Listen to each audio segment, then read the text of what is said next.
पूछना चाहता हूं ना कि आखिर चंद्रशेखर रावण ही क्यों?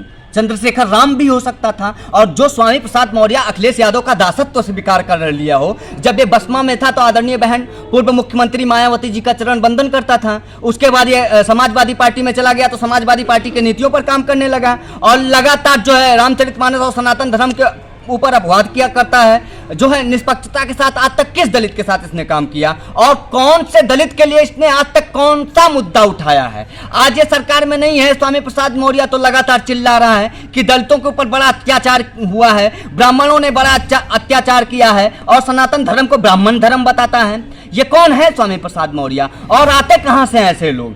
नाम रख लेता है रावण। कुकृत्य कैसा रहेगा? अपराधी तो करेगा, ये जघन्य अपराधी तो करेगा, ये समाज में फूट ही डालने का तो काम करेगा और कौन सा काम करेगा? आज तक इन्होंने किया ही क्या है? समाज में सिर्फ फूट डालना। एक है डॉक्टर लक्ष्मण कुमार यादव, आपने सुना ही होगा डॉक्टर लक्ष्मण कुमार यादव के बारे में। कैसे वक्तव्य देता है वो? समाज में सिर्फ फूट डालता है और दूसरे की राजनीति के लिए काम करता है। ये उन राजनीतिक पार्टियों के बी राजनीतिक पार्टी हैं जो देशद्रोही हैं, राष्ट्रद्रोही हैं, जो जनता के ज्वलंत मुद्दों पर जो घाव हैं उस पर मलहम की जगह नमक लगाने का काम करते हैं। ये वही लोग हैं जो समाज में तुष्टीकरण पर उठते हैं। स्वामी प्रसाद मौर्य के बारे में आपको कैसे लगता है कि स्वामी प्रसाद मौर्य ये सामाजिक कार्यकर्ता, सोशल एक्टिविस्ट हैं, इनको कोई समाज से लेना देना है? अरे इनको निजी कार्य साधना है, इनको किसी प्रकार से सत्ता में आ जाना है। जिस प्रकार से स्वामी प्रसाद मौर्य बौद्ध मठ बताने की चाह रखते हैं, कभी जो है रामेश्वरम को बौद्ध मठ बताते हैं तो कभी अन्य हिंदू धार्मिक स्थलों को बौद्ध मठ बताते हैं। अभी डॉक्टर के.डी. शर्मा ने, जो मेरठ के प्रसिद्ध इतिहासकार हैं, जब उन्होंने कहा कि मेरठ का शाही जामा मस्जिद, जो जामा मस्जिद है वो कोई मस्जिद नहीं बल्कि अवैध रूप से निर्माणाधीन बौद्ध स्तूप है, बौद्ध मठ है, तब स्वामी प्रसाद मौर्य, चंद्रशेखर रावण और डॉक्टर लक्ष्मण कुमार यादव के वक्तव्य कहाँ थे?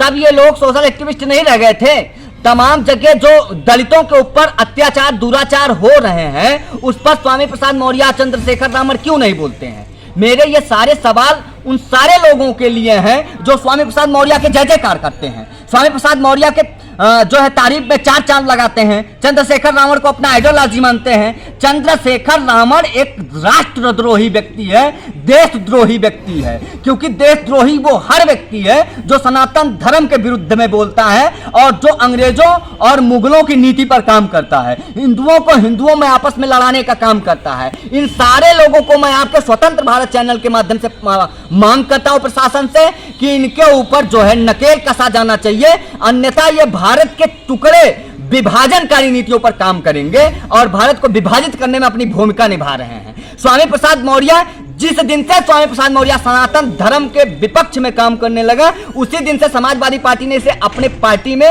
राष्ट्रीय सचिव का पदभार सौंप दिए।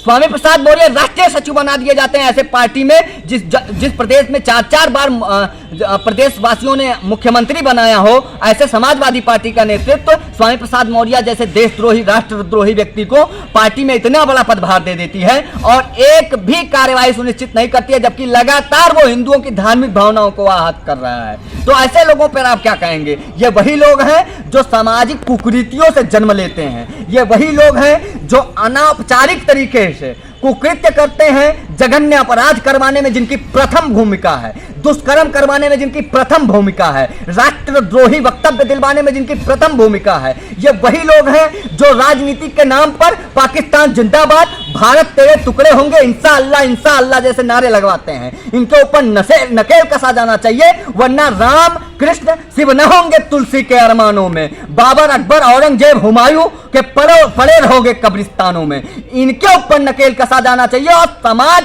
का दृष्टिकोण कैसा होता है यह भी भूमिका रखती है। आज जिस प्रकार से हमने अपना नेतृत्व चुना है माननीय प्रधानमंत्री जी को, यह मात्र कोइंसिडेंस नहीं है, ये हमने संघर्ष किया है। आजादी के बाद लगातार हम संघर्षरत हैं कि हम एक अच्छा नेतृत्व, एक अच्छा चुनाव, एक अच्छा प्रधानमंत्री, एक अच्छा मुख्यमंत्री चुने। हम इसको अपना सौभाग्य समझते हैं, लेकिन उसके बाद दुर्भाग्यतापूर्ण कार्य जो कि कुकृत्य हो रहे हैं स्वामी प्रसाद मौर्य जैसे लोगों के वजह से, चंद्रशेखर रावण जैसे लोगों की वजह से, आज ये दलित, हिंदू, ब्राह्मण, सवर्ण, जाट, अन्य तमाम जातियों में जो हिंदुओं को विभाजित कर रहे हैं, ये क्या लगता है आपको? सिर्फ राजनीतिक महत्वाकांक्षा के लिए कार्य किए जा रहे हैं और ऐसे लोगों के ऊपर नकेल नहीं कसा गया तो ये वो लोग हैं जो सिर्फ जो भारत की नीतियों पर काम नहीं कर रहे हैं। ये भारत के विभाजनकारी नीतियों पर, ये भारत के बाहर जो शक्तियां हैं, जो अताताई शक्तियां हैं, जो भारत के टुकड़े करवाना चाहती हैं, उनकी नीतियों पर काम कर रहे हैं। और उन्हीं के इशारों पर आज प्रधानमंत्री जी के नेतृत्व में किसी की क्षमता नहीं है कि 26/11 जैसी घटनाएं घटित करवा दे।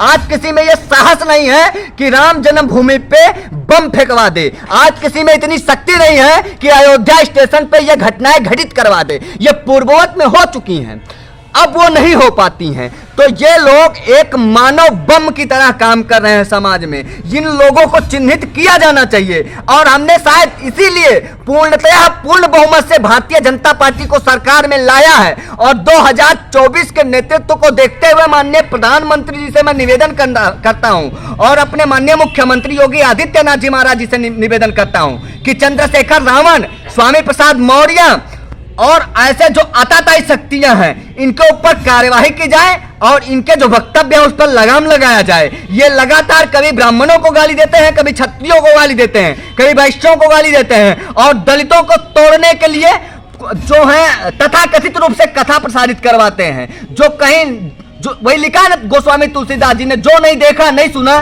जो मन ही न समाए, सो सब अद्भुत देखे हूं बरन कमन विधि जाए। आज जिस प्रकार से वो कुकृतियों को फैला रहा है और दुराचार बढ़ा रहा है, और जाने कहां कहां से ये कथाओं को ले आता है चंद्रशेखर रावण, और इसका एक जो है सपोर्टर है लक्ष्मण कुमार यादव, जो तथाकथित रूप से अपने आप को प्रोफेसर समझता है। प्रोफेसर का जिम्मेदारी क्या होती है? समाज को एकजुट रखना, लेकिन ये समाज को फोड़ के जहर घोलना चाहता है। ये अपने ही भाइयों में विरोधाभास की स्थिति को पैदा करवाना चाहता है, और जय भीम के नारे लगवाते हैं। ये मीम को एक बताते हैं, जिन डॉक्टर बाबा भीमराव अंबेडकर ने सीधे तौर पर the petition of the Pakistan of the petition of India जो ये अपनी पुस्तक लिखी है, उसमें सीधे लिखा है कि भारत में जो मुस्लिम रहते हैं, ये हिंदुओं को सिर्फ और सिर्फ काफिर मानते हैं। ये युद्ध की जगह मानते हैं भारत को, इस्लाम की जगह नहीं मानते हैं, और ये अपना देश नहीं मानते हैं, ये अपना भारत नहीं समझते हैं, ये हिंदुओं को भाईचारा बनाते हैं। तो वहीं ऐसे लोग जय भीम और जय मीम का नारा लगा के